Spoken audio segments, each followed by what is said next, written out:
आज हम जमात 12वीं की दरसी किताब में हिस्सा इजाफ़ी मुताल्ला से सबक नंबर 1 जिसका नाम है मंटो मेरा दोस्त मेरा दुश्मन, इसका मुताल्ला करने जा रहे हैं। मैं चाहता हूं कि आप अपनी दरसी किताब अपने पास रख लें ताकि आपको समझने में आसानी हो। मंटो मेरा दोस्त मेरा दुश्मन, इसकी मुसन्निफ़ा है अस्मत चुगताई। सबक का मुताल्ला करने से पहले, उसकी वजाहत करने से पहले मैं ये चाहता हूँ कि हम मुसन्निफ़ा से जान पहचान कर लें ताकि तदरीसी सरगर्मियाँ हल करने में हमको आसानी हो। तो देखें, जान पहचान अस्मत चुगताई। अब लफ्ज़ चुगताई के माना आते हैं ख़ानदान मुगलिया, और एक मानी आते हैं इसके चुगताई से मंसूब यानी चंगेज़ खान का बेटा, जिसके माने निकलते हैं किसके? चुगताई के। चुगताई चंगेज़ खान का बेटा और ख़ानदान मुगलिया से मंसूब यानी ख़ानदान मुगलिया से जुड़ा हुआ। बहरहाल अस्मत चुगताई 21 अगस्त 1915 ईस्वी को बदायून में पैदा हुई। अस्मत चुगताई जो है ये 21 अगस्त 1915 ईस्वी को बदायून में पैदा हुई। उनका बचपन जयपुर और आगरा में गुजरा। उनका बचपन राजस्थान, जयपुर जिसको हम पिंक सिटी कहते हैं वहाँ पर में, और आगरा में गुजरा। वहीं उन्होंने इब्तिदाई तालीम पाई। वहीं पर कहाँ पर? जयपुर और आगरा में उन्होंने इब्तिदाई तालीम पाई यानी कि हासिल की। बीए और बीएड की डिग्रियां अलीगढ़ मुस्लिम यूनिवर्सिटी से हासिल की। बीएड और बीए की डिग्रियां कहाँ से हासिल की? अलीगढ़ मुस्लिम यूनिवर्सिटी से हासिल की। मुख्तलिफ स्कूलों में मुलाजिमत करने के बाद वो मुंबई में मदारिस की इंस्पेक्ट्रेस हो गई। देखिए, मुख्तलिफ स्कूलों में मुलाजिमत करने के बाद, मुख्तलिफ स्कूलों में काम करने के बाद वो मुंबई में मदारिस की इंस्पेक्ट्रेस सही प्रोनाउंसिएशन, सही तलफ़्फ़ुज़ की अदायगी, इंस्पेक्ट्रेस हो गई। वो फिल्मी दुनिया से वाबस्ता थी, वो फिल्मी दुनिया से मुंसलिक थी, जुड़ी हुई थी। वहाँ पर मैं गीत देना, स्क्रिप्ट वगैरह लिखा करती हूँ। उनकी जहनी तरबियत तरक्की पसंद तहरीक के ज़ेर असर हुई थी। उनकी जहनी तरबियत जो है वो तरक्की पसंद तहरीक के तहत हुई थी। तरक्की पसंद तहरीक एक तहरीक चलाई गई थी जिसके तहत उनकी जो है जहनी तरबियत हुई थी, यानी उनके जहन को संवारा गया था तरक्की पसंद तहरीक के ज़रिए। अस्मत चुगताई ने नावल, अफसाने और रिपोर्टाज लिखे। देखिए, अस्मत चुगताई जो है उन्होंने नावल, अफसाने और रिपोर्टाज लिखे। रिपोर्टाज ये इंग्लिश लफ्ज़ हैं जिसका इंग्लिश प्रोनाउंसिएशन होता है रिपोर्टेज, जिसके मानी आते हैं किसी वाक़े को दिलचस्प और अफसानवी अंदाज में लिखना। किसी वाक़े को दिलचस्प और अफसानवी अंदाज में लिखना रिपोर्टेज कहलाता है, यानी कि रिपोर्टेज। यहाँ पर रिपोर्टाज लिखा है। रिपोर्टेज सही लफ्ज़ इंग्लिश का है, उर्दू में आ गया तो रिपोर्टाज बन गया। क्लियर? चलें। उन्हें एक अफसाना निगार की हैसियत से शोहरत मिली। अस्मत चुगताई को एक अफसाना निगार की हैसियत से जाना जाने लगा और जाना जाता है। दो हाथ, छुई मुई, कलियाँ और चोटें उनके अफसानवी मजमूए हैं। देखिए, उनके अफसानी मजमूए याद रखें कौन कौन से हैं। दो हाथ, छुई मुई, कलियाँ, चोटें। देखिए, अफसानों के नाम कुछ इस तरह से होते हैं, बड़े अजीबोगरीब नाम होते हैं, इनसे हमको कुछ करना नहीं है, बस याद रखना है कि उनके अफसानवी मजमूए हैं। यानी ऐसी किताबें हैं ये जिनमें अस्मत चुगताई के अफसाने लिखे गए हैं। ज़िद्दी, टेढ़ी लकीर, मासूमा, सौदाई और एक कतरा खून, और एक कतरा खून, खून का कतरा, उनके अहम नावल हैं। याद रखें नावल कौन कौन से हैं? ज़िद्दी, टेढ़ी लकीर, मासूमा, सौदाई, एक कतरा खून, एक खून का कतरा, उनके अहम नावल हैं, अहम जो पहचाने जाते हैं। उन्हें औरतों की ज़बान और मुहावरात के इस्तेमाल में महारत हासिल थी। असमत चुगताई को औरतों की ज़बान जो होती है, आप सबको अच्छी तरह से मालूम होगा औरतों की क्या ज़बान होती है। और माहवरात, माहवरे की फ़ारसी जमा है, उस पर महारत हासिल थी, यानी कि वो औरतों की ज़बान में और माहवरात को बड़ी दिलचस्प अंदाज से जो है बयान किया करती थी, अपने अफसानों में, अपने नावल में, अपनी रिपोर्टाज वगैरह में। असमत ने कुछ खाके भी लिखे हैं। देखिए, असमत ने कुछ खाके भी लिखे हैं। मैंने इजाफत का लगा दिया है, यहाँ पर में है नहीं, वो रवानी में ज़बान से अदा हो जाता है। यहाँ पर जो आपकी दरसी किताब में लफ्ज़ लिखा है वो है असमत ने कुछ खाके लिखे, कुछ खाके भी लिखे। चलो ठीक हो गया। उनमें दोज़खी, दोज़ख का रहने वाला, वो शख्स जो दोज़ख में रहता है, दोज़खी, उनमें दोज़खी बहुत मशहूर हुआ, यानी जो ज़्यादा पहचाना जाने लगा। खाका, ठीक है ना, उन्होंने खाके लिखे, लेकिन उसमें एक खाका उन्होंने जो लिखा, दोज़खी, दोज़ख का रहने वाला, बहुत मशहूर हुआ, जो उन्होंने अपने भाई अज़ीम बेग चुगताई पर लिखा। किस पर लिखा था उन्होंने? अपने भाई अज़ीम बेग चुगताई पर लिखा। मुंबई से भोपाल तक उनका एक यादगार रिपोर्टाज है, यानी कि मुंबई से भोपाल के दरमियान जो उन्होंने सफ़र किया उसके बारे में उन्होंने एक रिपोर्टेज लिखा, जो बहुत यादगार है, जिसको बहुत याद किया जाता है, जिसको बहुत कबूल किया जाता है। असमत की तहरीरों की ख़ास पहचान उनकी तंज़ आमेज़ ज़बान है। देखिए भाई, असमत की जो तहरीरें पहचानी जाती हैं वो इस चीज़ से पहचानी जाती हैं कि वो जो अपनी तहरीरों में जो ज़बान इस्तेमाल करती है वो तंज़ आमेज़ होती है, यानी जिसके अंदर में तंज़ पाया जाता है। मुझे इस नहज पर एक शेर याद आता है, किसी से गुफ्तगू की जा रही है, किसी पर तीर छोड़े जा रहे हैं। तंज़ में होता ही ऐसे है, बात किसी से की जाती है और बात का मतलब किसी और की तरफ निकाला जाता है। इसी ख्याल की जो है मुसन्निफ़ा थी असमत चुगताई, जो अपनी तहरीरों में तंज़ आमेज़ गुफ्तगू, तंज़ आमेज़ ज़बान का बड़ा इस्तेमाल किया करती थी। मुस्लिम घरानों के लड़कों और लड़कियों के तर्ज़ ज़िंदगी और नफ्सियात पर उनकी गहरी नज़र थी। मुस्लिम घराने के जो लड़के लड़कियां होती हैं उनकी तहज़ीब पर, उनकी ज़िंदगी पर, तर्ज़ ज़िंदगी के तरीक़े पर असमत चुगताई की बड़ी गहरी नज़र थी। उसका वो बहुत गहरा मुताला करती थी और उसके बारे में अपनी तहरीरों में ज़िक्र किया करती थी। उनका इंतकाल 24 अक्टूबर 1991 को मुंबई में हुआ। उनका इंतकाल 24 अक्टूबर 1991 ईस्वी को मुंबई में हुआ, यानी कि इस दुनिया से असमत चुगताई ने अलविदा कह दिया। कब? 24 अक्टूबर 1991। उसके बाद है नंबर 2 पर सादत हसन मंटो। अब थोड़ी सी जान पहचान सादत हसन मंटो से भी कर लें। सादत हसन मंटो 11 मई 1912 ईस्वी को लुधियाना के गांव समराला में पैदा हुए। इब्तदाई तालीम अमृतसर में हासिल की। आला तालीम के लिए अलीगढ़ गए, लेकिन ज़्यादा दिनों तक तालीम जारी न रख सके और जल्द ही मुलाजिमत इख्तियार कर ली। देखिए, अलीगढ़ गए लेकिन ज़्यादा दिनों तक की तालीम हासिल न रख पाए और जल्द ही मुलाजिमत इख्तियार कर लिया। इसकी एक वजह ज़रिया माश हो सकता है। अखबार मसावात, मसावात के माने आते हैं एकजहती, यहाँ पर में अखबार का नाम है मसावात।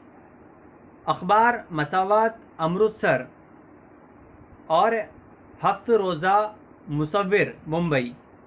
देखिए, समझे इस लाइन को अच्छे से।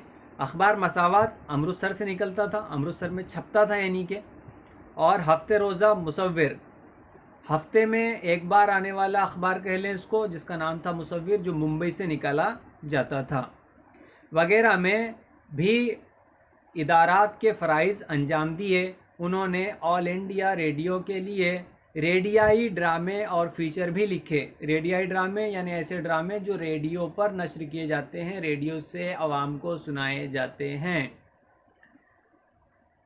बाद में वो मुंबई में फ़िल्मी दुनिया से वाबस्ता हो गए।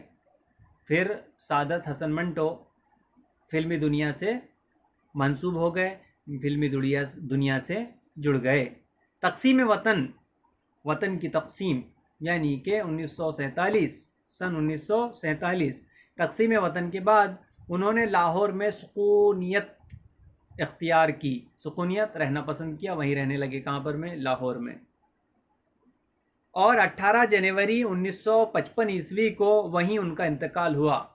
18 जनवरी 1955 को लाहौर में सादत हसन मंटो का इंतकाल हुआ। मंटो उर्दू के एक बड़े अफसाना निगार हैं। मंटो जो है ये उर्दू के एक बड़े अफसाना निगार हैं।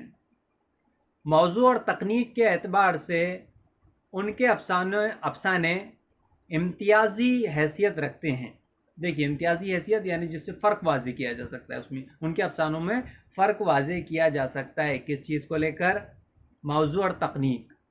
उनके मौजू बिल्कुल मुख्तलिफ और लिखने का तरीका भी बिल्कुल मुख्तलिफ दीगर मुसन्निफ़ीन से। 1936 में उनके अफसानों का पहला मजमूआ आतिशपारे मंजर आम पर आया, यानी वो किताब जिसमें सादत हसन मंटो के अफसाने लिखे गए हैं, जिसका नाम क्या है? आतिशपारे, अंगार के टुकड़े। मंजर आम पर आया यानी लोगों के सामने आ गया, हर किस व नाकिस के सामने आ गया। बाद में उनके मुतअद्दिद अफसानवी मजमूए शाये हुए। उसके बाद अलग अलग मुतअद्दिद उनके अफसानवी मजमूए शाये हुए।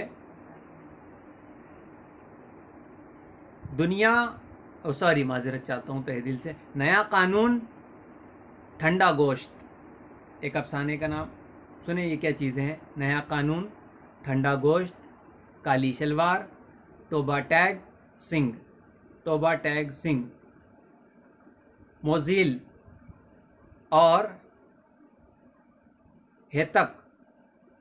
मेरे ख्याल ये हिंदी ज़बान का लफ्ज़ है, हेतक। उनके अहम और मशहूर अफसाने हैं। कौन कौन से? नया कानून, ठंडा गोश्त, काली शलवार, टोबा टैग सिंह, मोज़िल और और हेतक उनके अहम और मशहूर अफसाने हैं। उन्होंने अफसानों के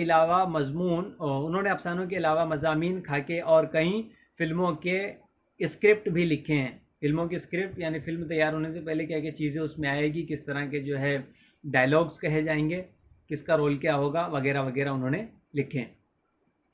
गंज फरिश्ते उनके खाकों का मजमुआ है।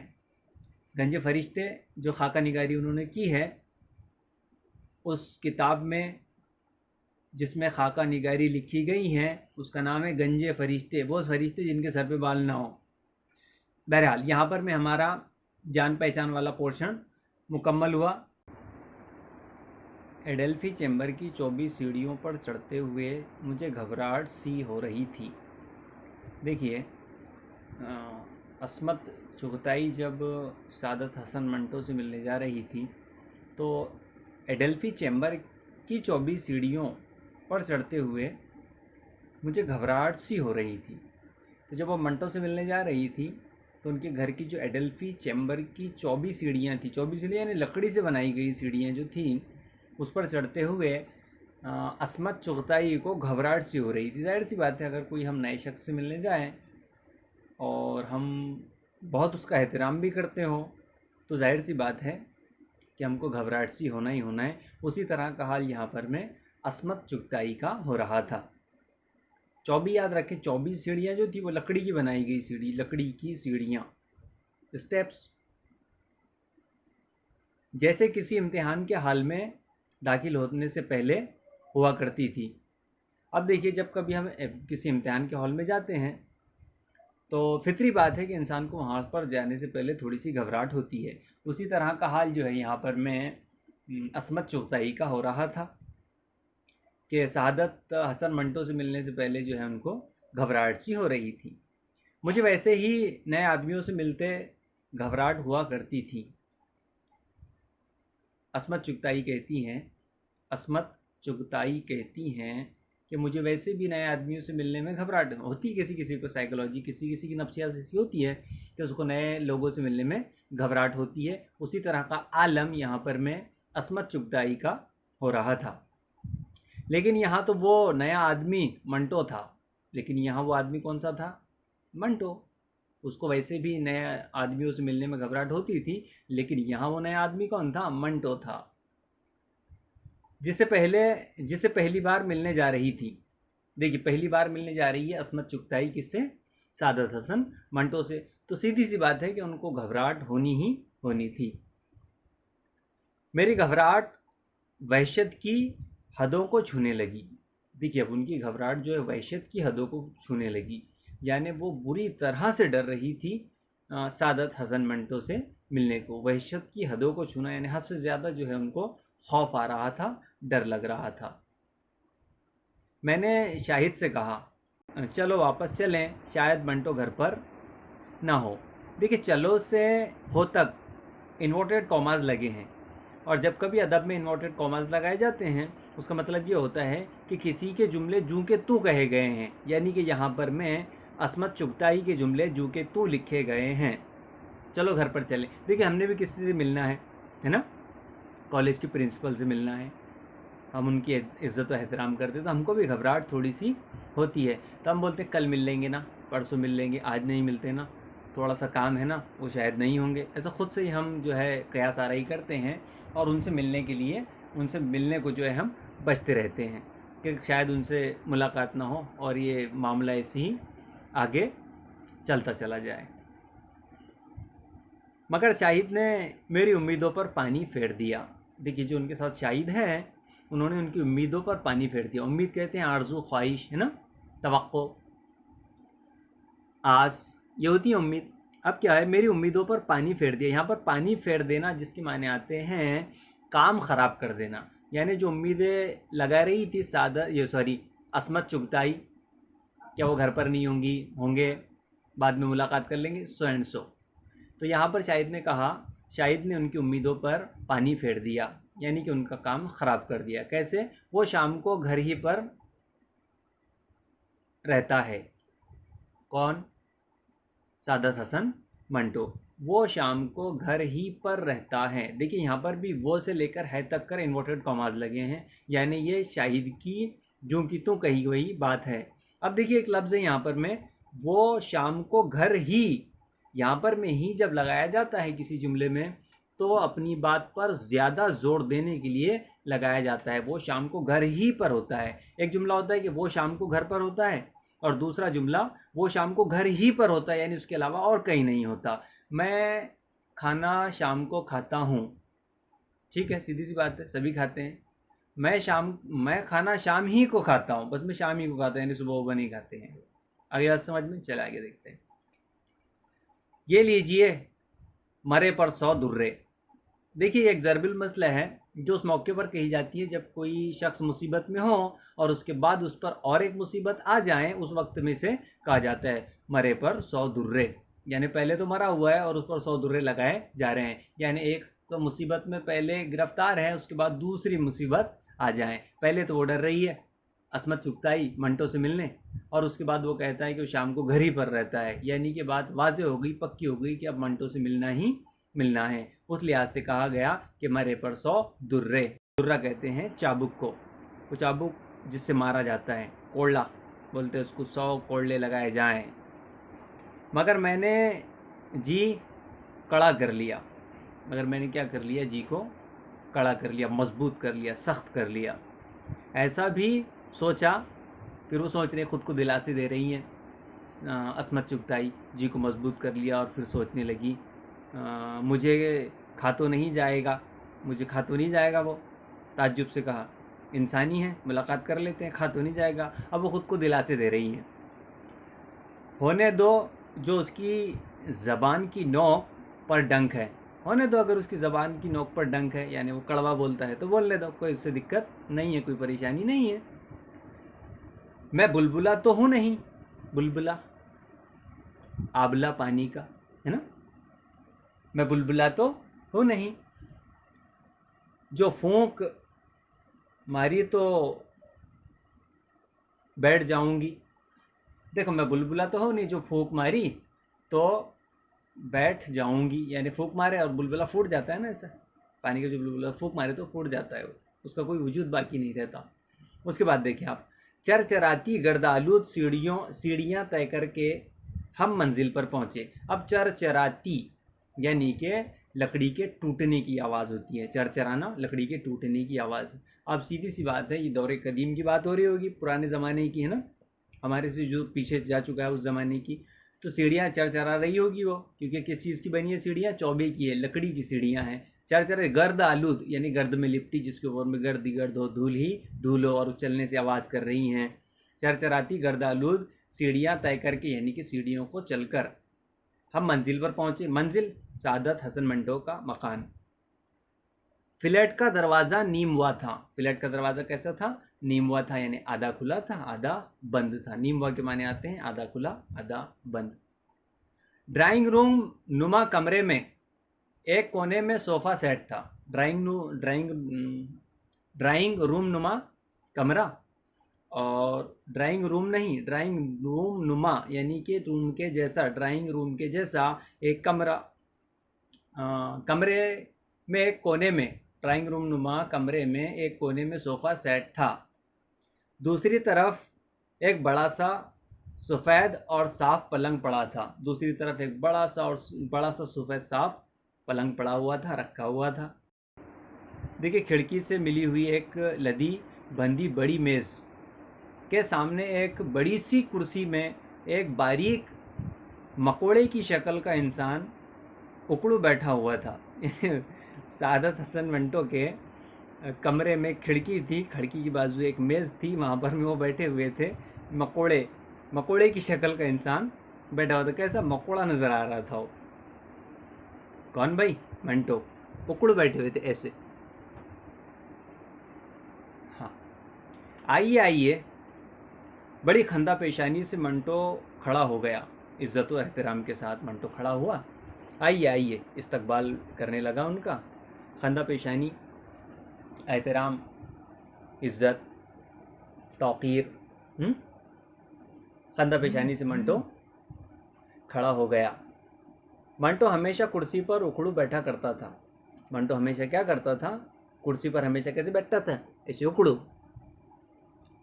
और बहुत मुख्तसर नज़र आता था, यानी छोटा सा नज़र आता था। कुर्सी पे जब कोई शख्स ऐसे उखड़ बैठ जाए हाथ पैर को जमा करके, तो जाहिर सी बात है वो छोटा सा ही नज़र आएगा, मुख्तसर सा नज़र आता था। लेकिन जब खड़ा होता था तो खींचकर उसका कद खासा लंबा निकल आता था। तो जब वो खड़ा होता था तो खासा लंबा उसका कद हो जाया करता था। किसका भाई? मंटो का।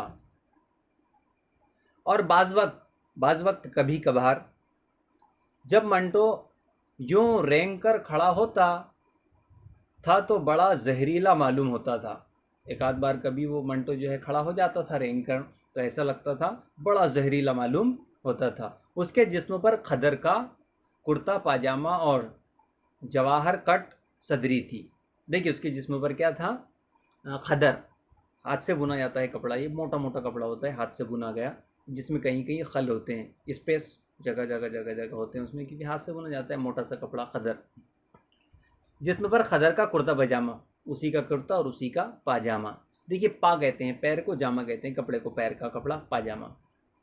खदर का कुर्ता पाजामा और जवाहर कोट सदरी थी। जवाहर कोट सदरी देखा आपने? वेस्ट कोट देखा होगा, ऐसे आजकल पहनते रहते हैं बॉयज़ उसको ज़्यादातर। वेस्ट कोट स्लीव्स नहीं होती उसको, और यहाँ से ऐसे राउंड निक और बटन लगी होती है उसको कहते हैं वेस्ट कोट।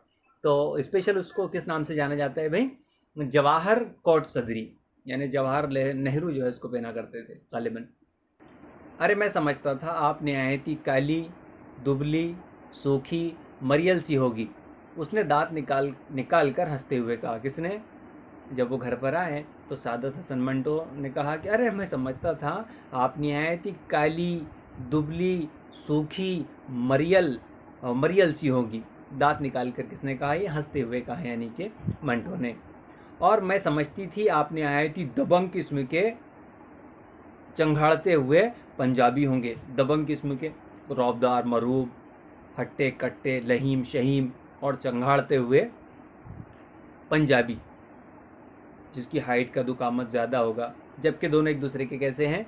बरखिलाफ़ हैं। और दूसरे लम्हे हम दोनों पूरी तुंद ही से जुटकर बहस करने लगे।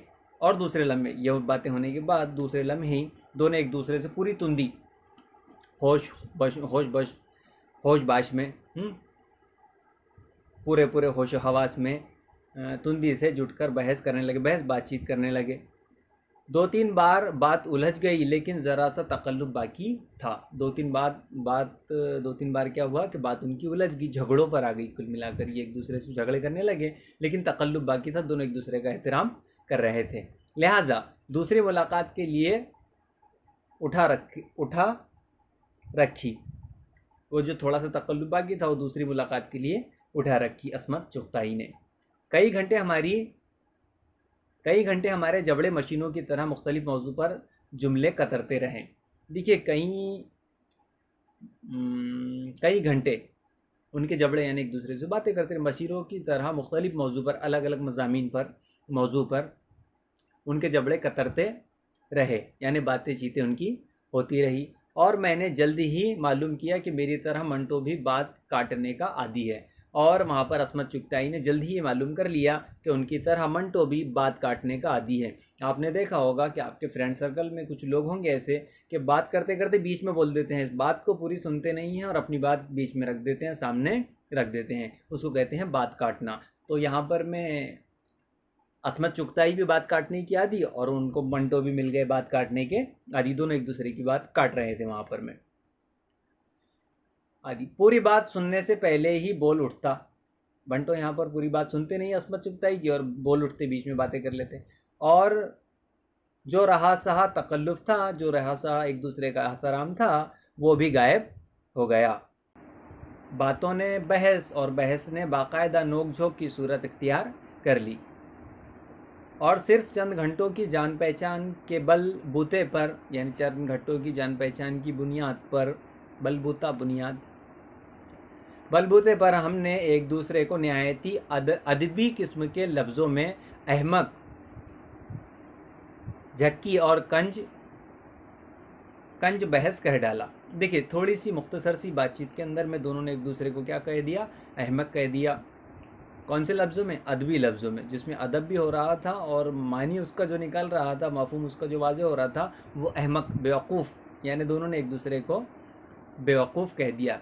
कज बहस कह डाला, यानी दोनों ने एक दूसरे को उल्टी सीधी बातें करने वाला कह डाला।